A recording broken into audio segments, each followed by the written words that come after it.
Hassan, comme chaque année, Sénégal numérique, ça a été au cœur du Grand Magal de Touba, que l'on a célébré il y a 2 semaines. Juste une semaine. Juste une semaine. Oui, c'était lundi 4, on est aujourd'hui le 12.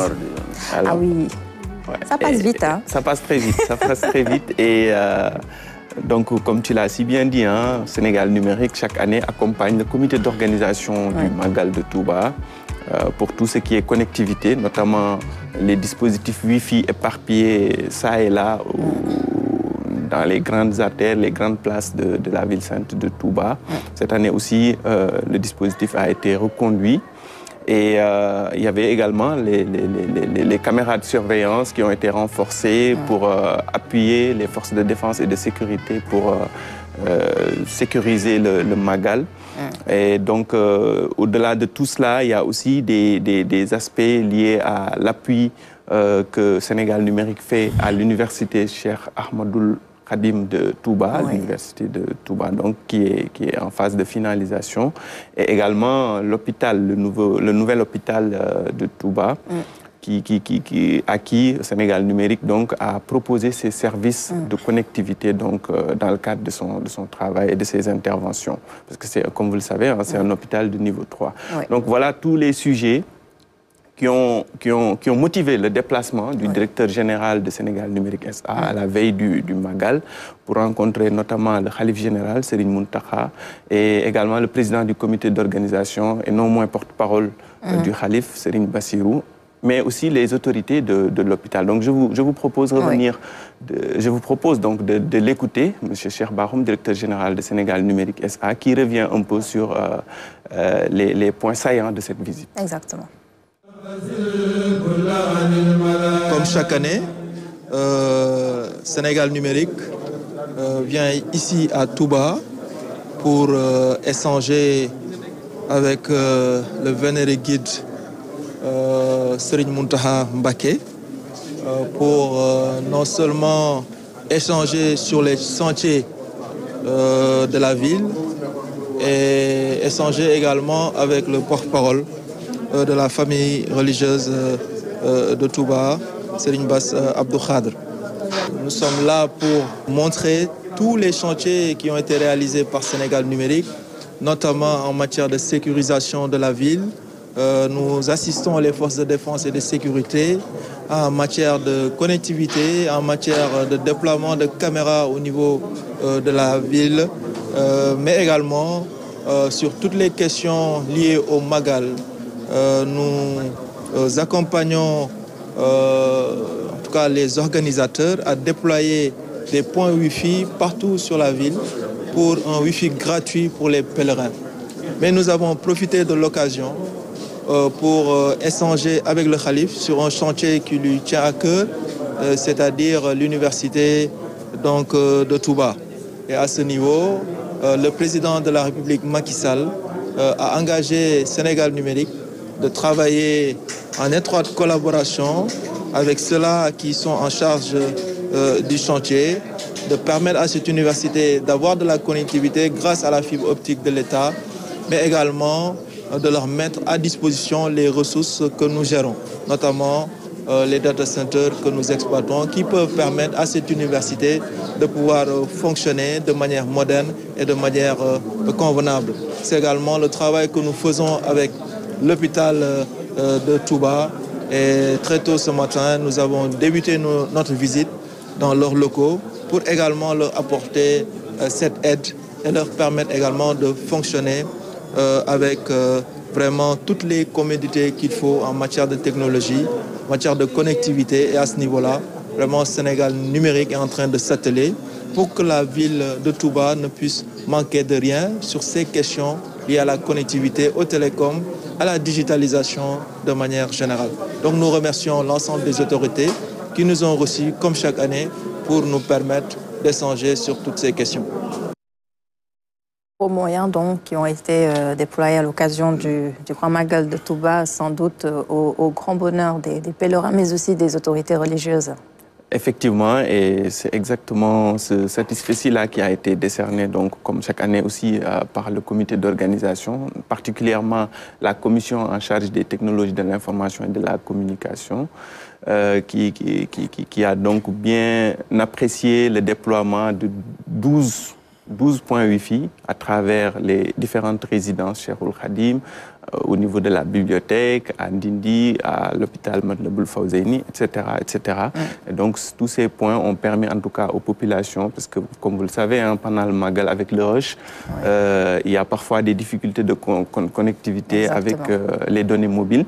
Et donc, le Wi-Fi de Sénégal Numérique SA, qui est un réseau privé, parce que réservé à l'État, donc, a continué à fonctionner normalement. Donc, ça a pu certainement aider beaucoup de pèlerins qui avaient des urgences pour communiquer à travers le Wi-Fi et tout cela, puisque c'était gratuit.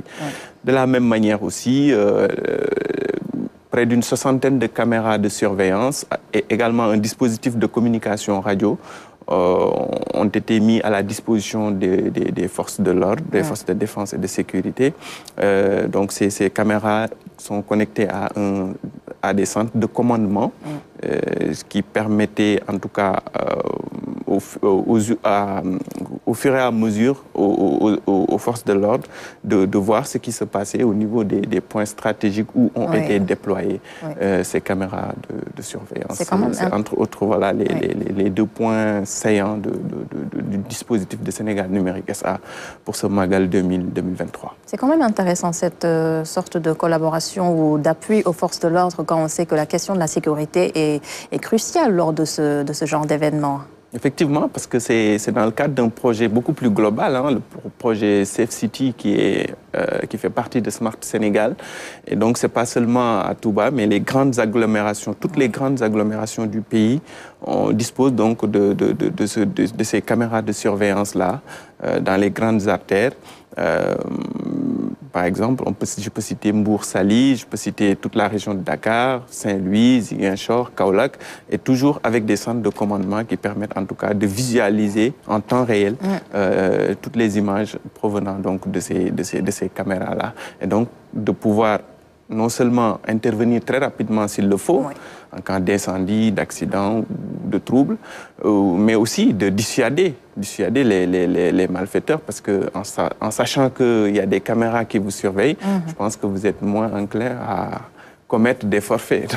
Donc ça aussi, et le côté dissuasif aussi, c'est très, très important. Il y en a qui sont quand même tenaces, n'est-ce pas? S'il y avait ces caméras de surveillance, à l'époque, quand je vous ai volé mon portefeuille dans le périmètre de la grande mosquée. Hein. À l'époque, peut-être je n'aurais pas vécu une telle mésaventure s'il y avait ces caméras-là, à l'époque. Hein.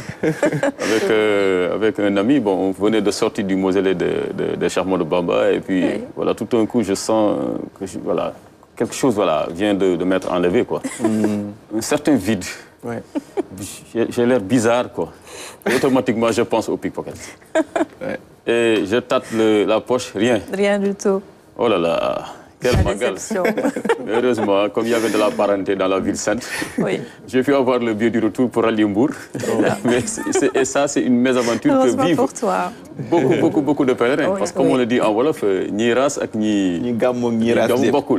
Parce qu'il y en a qui vont à Touba ou bien dans d'autres lieux du genre pour procéder à des larcins, à des forfaits, comme l'a dit Hassan. Et c'est un dispositif qui est vraiment dissuasif. Quand vous savez que vous êtes surveillé, c'est clair que vous réfléchirez à 2 fois avant de commettre quand même de telles bassesses, parce qu'on peut le dire ainsi. Hein.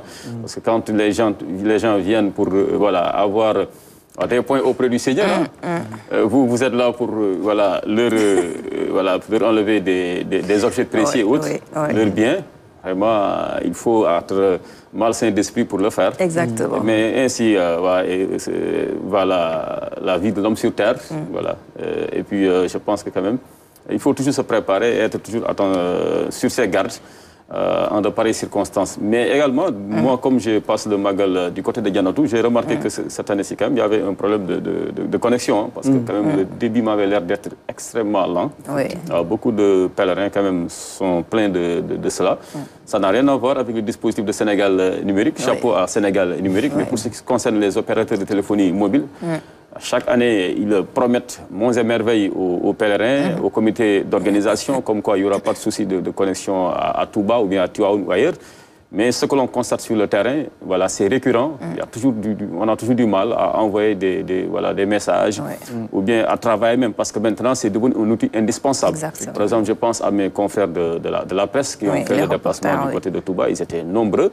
Si vous avez la malchance d'être trop éloigné de la grande mosquée, vous aurez du mal à avoir un bon débit. Et je crois que ça, quand même, c'est des choses qu'il faudrait corriger, surtout que nous sommes dans un monde où il faut être rapide dans le travail, et cela par la magie donc, de la connexion en 2023. Ce qui manque, c'est qu'en fait, il y a un déficit d'investissement. Il faut juste faire des investissements nécessaires pour que Touba, ces autres grandes cités qui ont l'habitude d'accueillir du monde, puissent être vraiment à l'abri de tels impairs. Donc, je profite de l'occasion. Je savais qu'il viendrait sur ce plateau avec ce sujet. J'attendais donc sa venue.